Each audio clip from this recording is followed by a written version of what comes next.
আজকে 5 মেতে আমরা এমন সব শহীদদের নিয়ে কথা বলবো যারা সব থেকে কম দামি শহীদ।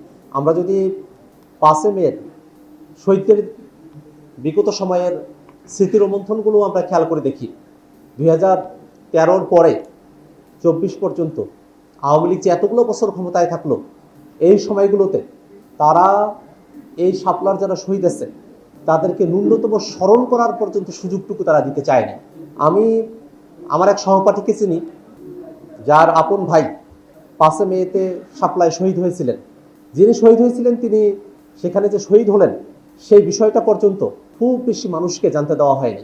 কারণটা এরকম ছিল যে 5 মেতে কেউ মারা গেছে এ তথ্যও যদি প্রকাশ করা হতো তাহলে সেই পরিবারের বাকি যারা জীবন্ত আছে তাদের উপরে সর্বোচ্চ রাষ্ট্রীয় জুলুম নিপীড়ন, আওয়ামী লীগের সর্বোচ্চ নিপীড়নের শিকার তাদেরকে হতে হতো। এই ধরনের একটা পরিস্থিতির মধ্যে দিয়ে তাদেরকে যেতে হয়েছে। এই কারণে আওয়ামী লীগ সেই ভয়াল সময়গুলোতে 5 মের শহীদদেরকে নিয়ে তাদের সংখ্যা প্রকাশ করার একটা দুঃসাহস করেছিল। অধিকার, সে অধিকারের উপরে কি ভয়াবহ রূপের নিপীড়ন করা হয়েছে। অধিকারের যারা কর্ণধার আছেন তাদেরকে গ্রেফতার করা হয়েছে, জেলে পোড়া হয়েছে, শুধুমাত্র একটা হত্যাযজ্ঞে, গণহত্যায় কারা কারা শহীদ হলেন তাদের পরিচয়গুলোকে প্রকাশ করার কারণে। আমরা জুলাইতে যারা অংশগ্রহণ করেছি, এটা সত্য যে জুলাই একদিনে আসে নাই।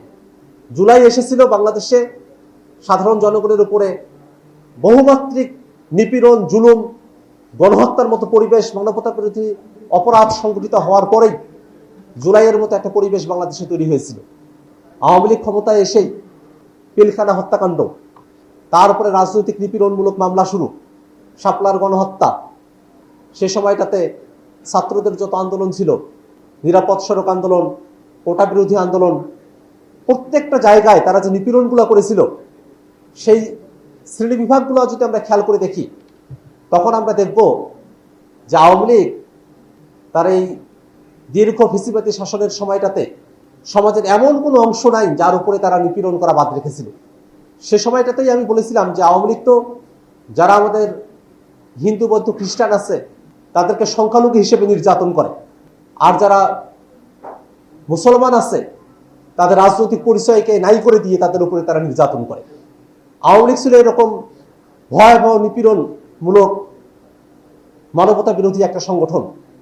সে আওয়ামী লীগের এই নির্যাতনগুলোর কারণে তারা আলেমদের উপরে নির্যাতন করেছে, শিক্ষার্থীদের উপরে নির্যাতন করেছে, মধ্যবিত্তের উপরে নির্যাতন করেছে, সবার উপরে নির্যাতন করেছে। এমনকি যারা সমাজের বিত্তশালী তাদের মধ্যে যারা আওয়ামী লীগের কাছে নিজেদেরকে বর্গা দেয় নেই, তাদের ব্যবসা বাণিজ্যগুলো তারা কেড়ে নিয়েছে, তাদেরকে নানাবিধভাবে তারা হয়রানি করেছে। এই সমস্ত জুলুমের শিকার মানুষগুলো তারা জুলাইতে এসে সবাই একখানে হয়ে গিয়েছিল। এবং সে সময়টাতে জুলাইতে মাদ্রাসার শিক্ষার্থীদের যে অংশগ্রহণ সেটাকে আলাদা করে মূল্যায়নের দাবি রাখে। কারণ আপনারা খেয়াল করে দেখবেন যে আমরা যারা কলেজ বিশ্ববিদ্যালয়ের শিক্ষার্থী, আমরা পড়ালেখা শেষ করার পরে সরকারি চাকরিতে অংশগ্রহণ করব, সেখানে আমরা কতটা চাকরি পাবো বা না পাবো তার সাথে কোটা প্রথার একটা সম্পর্ক আছে। অর্থাৎ আমরা যারা কলেজ বিশ্ববিদ্যালয়ের শিক্ষার্থী, আমরা যখন আন্দোলনটাতে জুলাইয়ে সামিল হতে শুরু করি তখন তার সাথে ভবিষ্যতে আমরা চাকরি পাবো কি না পাবো সে ধরনের একেবারে ব্যক্তিগত পর্যায়ের বা একেবারে যদি আমরা গোষ্ঠী পর্যায়ে বলি একটা স্বার্থের ব্যাপারও ছিল। কিন্তু এই যে মাদ্রাসার শিক্ষার্থীরা যারা জুলাইতে অংশগ্রহণ করলেন, জুলাইতে অংশগ্রহণের সময়টাতে কোটা রিলেটেড ইস্যুতে তাদের কোনো স্বার্থ ছিল না, একেবারেই স্বার্থবিহীন অবস্থায় তারা জুলাইতে অংশগ্রহণ করেছিল। কারণ সে সময়টাতে সবার লক্ষ্য এক জায়গায় ছিল, এই যে বাংলাদেশকে এরকম একটা ফেসিবাদী কাঠামো থেকে মুক্ত করতে হবে। এবং তারও আমরা প্রায় 2 বছরের মতো সময় অতিবাহিত করে ফেলছি। এবং এই পুরো সময়টা জুড়ে যে শহীদদেরকে সব থেকে কম স্মরণে রাখা হয়েছে, যে শহীদদেরকে অন্য অন্য যারা শহীদেরা আছেন তাদের মর্যাদার জায়গাও আসীন করা সম্ভব হয় নাই, তারা এই শাপলার শহীদেরা। আজকে আমাদের এই আলোচনার সভা থেকে আমরা শুধু এটুকুই বলবো যে শাপলা যখন বাংলাদেশে ঘটে তখন সামগ্রিকভাবে এই বাংলাদেশের এই মাদ্রাসার শিক্ষার্থী যারা আছেন, যারা একটু ধর্মপ্রাণ মুসলমান আছেন, তাদেরকে উন্মানুষী পরিণত করে তাদের উপরে হামলা এবং হত্যাযজ্ঞগুলো চালানো হয়েছিল।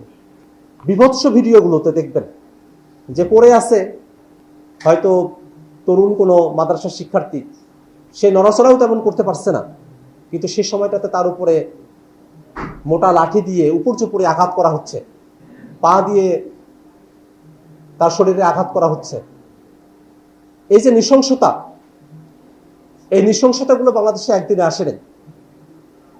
এই নৃশংসতাগুলো এই বাংলাদেশের জাতিসত্তার সাথে এখানকার সাধারণ ধর্মপ্রাণ মুসলমান যারা আছে তাদেরকে আলাদা করে দেখার এক ধরনের প্রজেক্ট থেকে বাংলাদেশে এই ধরনের পরিবেশ পরিস্থিতি তৈরি হয়েছিল। সেই জায়গা থেকে এনসিপি আমরা মনে করি যে বাংলাদেশে মুসলমান, হিন্দু, বৌদ্ধ, খ্রিস্টান যে ধর্মের মানুষই আছেন না কেন, তাদের যে নাগরিক অধিকার সেটা আমাদের কাছে সব থেকে মুখ্য বিষয়।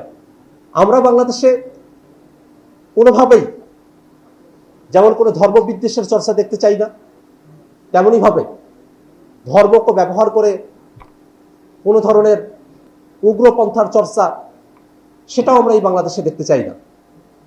আমরা যেটা চাই, এই বাংলাদেশের মানুষেরা, সাধারণ মানুষেরা, তারা যেন তাদের কথাটা সুন্দর করে বলতে পারে।